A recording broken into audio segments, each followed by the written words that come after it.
wakaziba na njia ambayo naopitia mimi kuingia kwenye site yangu. Umeona?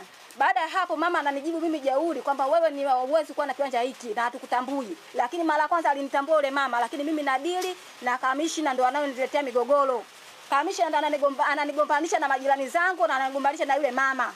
Kile kiwanja ni cha marehemu baba yangu. Babangu amekaa huku ni mzao wa huku. Mpaka anakuja kufariki amefia Lugalo na tumemzika nani katika makaburi ya Luveti. Umeona? Na mimi kiufupi natambulika huku kwa sababu hata shule nimesomea huku. Leo hii kamishna kiongozi ambaye yuko madarakani tunamtegemea sisi anakuja kutupokonya kiwanja, anatutapeli na kutudhulumu kiwanja chetu.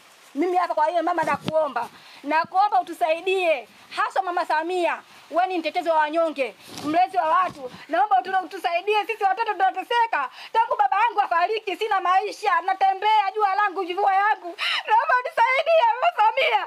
Nimechoka kutembea. Mwaka wa 4 sijapata kiwanja.